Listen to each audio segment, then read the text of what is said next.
warahmatullahi wabarakatuh. Nama saya Vera Rahmadeli dari jurusan Ekonomi Pembangunan, Fakultas Ekonomi dan Bisnis Universitas Bengkulu dengan NPM C1A 023030. Baiklah, di sini saya akan menjelaskan terkait konsep pembangunan berkelanjutan atau Sustainable Development yang ada di Indonesia. Pembangunan berkelanjutan. Konsep pembangunan berkelanjutan mulai berkembang setelah adanya deklarasi Stockholm pada tahun 1972. Setelah deklarasi Stockholm dibentuklah Komisi Lingkungan Tingkat Dunia, yaitu World Commission on Environment and Development atau WCED. Pada tahun 1987, WCED dalam laporan Individual Outcome Feature, di mana di dalamnya terdapat konsep pembangunan berkelanjutan atau Sustainable Development, yaitu Sustainable Development is development that meets the needs of present with hard confirmation, the ability of the future generation to meet all needs. Dari definisi pembangunan berkelanjutan oleh WCED tersebut mengandung makna bahwa terdapat keterbatasan kemampuan lingkungan yang diciptakan oleh kondisi teknologi dan organisasi sosial untuk memenuhi kebutuhan generasi sekarang dan generasi yang akan datang.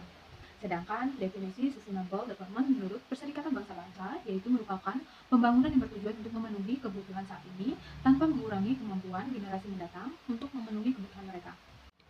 Pembangunan berkelanjutan yang melibatkan generasi saat ini dan generasi masa mendatang memerlukan upaya bersama untuk mencapai tujuan dengan menyeimbangkan 3 aspek penting, yaitu ekonomi, sosial, dan perlindungan lingkungan.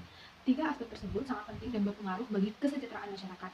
Pembangunan berkelanjutan atau Sustainable Development dalam Undang-Undang Nomor 32 Tahun 2009 tentang Perlindungan dan Pengelolaan Lingkungan Hidup merupakan upaya sadar dan terencana yang memadukan aspek lingkungan hidup, sosial, dan ekonomi ke dalam strategi pembangunan untuk menjamin keutuhan lingkungan hidup serta keselamatan, kemampuan, kesejahteraan, dan mutu hidup generasi masa kini dan generasi masa depan.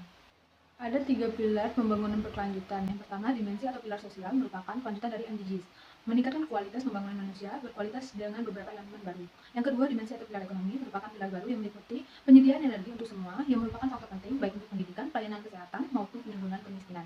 Dan yang ketiga yaitu dimensi atau pilar lingkungan hidup.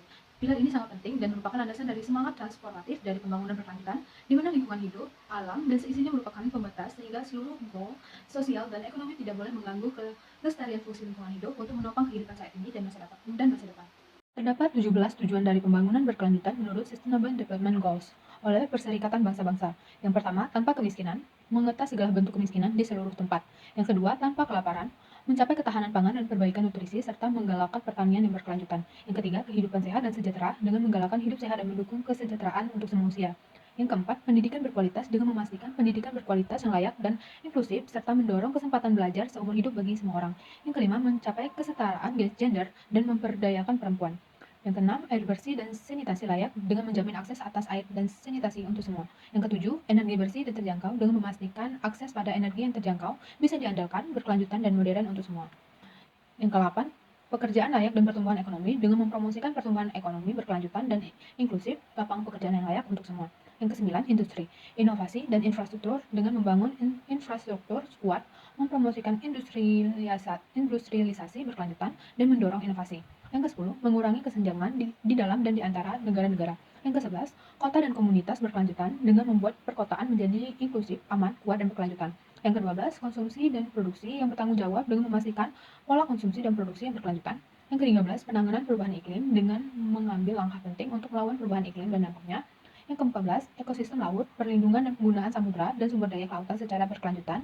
Yang ke-15, ekosistem darat dengan mengelola hutan secara berkelanjutan, melawan perubahan lahan menjadi gurun, menghentikan dan merehabilitas kerusakan lahan, menghentikan kepunahan keanekaragaman hayati. Yang ke-16, perdamaian, keadilan, dan kelembagaan yang tangguh. Dan yang terakhir, yang ke-17, kemitraan untuk mencapai tujuan dengan menghidupkan kembali kemitraan global demi pembangunan berkelanjutan.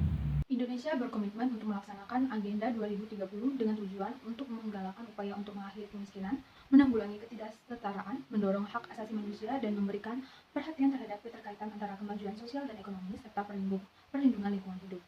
Sejak tahun 2000, Indonesia telah menerapkan kebijakan desentralisasi yang memberikan otonomi kepada pemerintah daerah untuk merencanakan pembangunan di daerah mereka. Pelaksanaan MDGs telah menghasilkan berbagai kemajuan bermakna di berbagai sektor, tetapi upaya lebih lanjut dengan kemitraan yang kuat dibutuhkan untuk tidak hanya meningkatkan tetapi juga memperluas berbagai kemajuan. Indonesia secara aktif berpartisipasi dalam berbagai diskusi post-2015 development agenda dan selanjutnya di rapat-rapat TPB atau SDGs di tingkat dunia dan memfasilitasi diskusi di tingkat nasional. Di forum-forum ini, rekomendasi dari pakar internasional dan nasional dan pelaksanaan MDGs di berbagai negara digali dan dikonsolidasikan untuk membentuk upaya pembangunan nasional dan subnasional. Komitmen Indonesia tercermin dalam 20 prioritas pembangunan nasional di bawah pimpinan Kementerian Perencanaan Pembangunan Nasional atau Bappenas, dan dengan kerjasama dari berbagai pemangku kepentingan Indonesia memulai upaya-upaya intensif untuk mengintegrasikan SDGs lebih lanjut dengan rancangan pembangunan nasional dan subnasional dengan ketersediaan alokasi anggaran untuk pembangunan berkesinambungan dengan konsisten dan konteks setempat. Baiklah teman-teman, itu tadi sedikit penjelasan dari saya mengenai konsep pembangunan berkelanjutan atau sustainable development di Indonesia. Semoga apa yang saya sampaikan ini dapat bermanfaat bagi semuanya. Saya akhiri, wassalamualaikum warahmatullahi wabarakatuh.